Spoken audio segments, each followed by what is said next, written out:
क्रम में नीली क्रांति के बारे में बात करी। आज हम जल कृषि या एक्वाकल्चर के बारे में बात करेंगे। जलीय जीवों के संवर्धन को जल कृषि कहते हैं। मत्स्य पालन से भिन्न जल कृषि नियंत्रित परिवेश में जलीय जीवों का संवर्धन करता है। समुद्री वातावरण में जल कृषि को समुद्री कृषि कहते हैं। जैसे इसमें हम एल्गी कल्चर, शैवाल कृषि, मत्स्य पालन, झींगा पालन, शंख मीन कृषि, सेलफिश फार्मिंग तथा मोतियों की खेती करते हैं।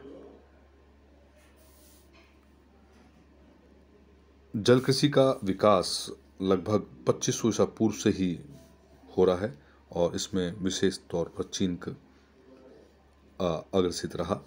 यूरोप में जल कृषि मध्यकाल में प्रचलित हुई। चूंकि मछलियों की संख्या कम होती जा रही है तथा ये महंगी होती जा रही है, ऐसी स्थिति में अमेरिका में जल कृषि का प्रचलन कम हुआ। कैलिफोर्निया के निवासियों ने इस संदर्भ में समकालीन विकास किया। भारत में जलीय कृषि को बढ़ावा देने के लिए शैवाल कृषि, एल्गी कल्चर, शैवाल की विभिन्न प्रजातियों को खेती को शैवाल कृषि कहते हैं। ज़्यादा शैवाल जिनकी खेती की जाती है उसमें सूक्ष्म शैवाल के वर्ग के अंतर्गत आते हैं, जिसमें फाइटोप्लैंक्टन, माइक्रोफाइट या प्लैंक्टोटाइनिक एल्गी भी कहा जाता है। वृत्त शैवाल, जिसमें समुद्री शैवाल भी कहा जाता है, कई औद्योगिक तथा वाणिज्यिक उपयोग, लेकिन आकार तथा विशेष आवश्यकताओं के कारण इसकी खेती बृहद पैमाने पर सूक्ष्म शैवाल की तरह की जाती है।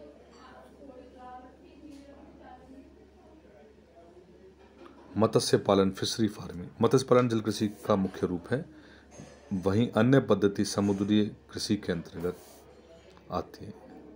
इसके अंतर्गत मछलियों का पालन टैंक अथवा किसी घेरे के अंतर्गत किया जाता है ताकि इसका उपयोग आकार के लिए किया सके।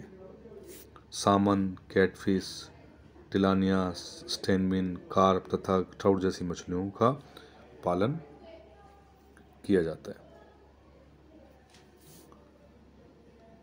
मछुआरों की व्यवसायीकरण तथा मछलियों की मांग के आधार पर, व्यापक आधार पर मछलियों का मत्स्य प्रोटीन की बढ़ती मांग को एक के आधार पर जलीय कृषि को और बढ़ावा दिया जा रहा है। ताज़ा मीठे पानी की झींगा पालन। झींगा की डिमांड विश्व में विशेषकर पश्चिमी राष्ट्रों में अधिक है और भारत की झींगा मत्स्य बांग्लादेश से कंपटीशन कर रहा है और इस हेतु भारत में भी झींगा पालन पर विशेष ध्यान दिया जा रहा है।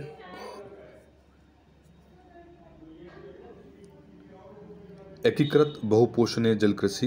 एकीकृत बहुपोषणीय जल कृषि एक ऐसी पद्धति है जिसके द्वारा एक प्रजाति के उत्पादन अवशिष्ट का इस तरह पुनः चक्रण किया जाता है ताकि वह दूसरी प्रजाति का निवेश, खाद, आहार, वन बन सके। पोषण जल कृषि उदाहरण मछली, झींगा, अजैव निष्कर्षण उदाहरण हैं। भारत में एक सामाजिक स्वीकार्यता के आधार पर एकीकृत बहुपोषणीय प्रणाली का उपयोग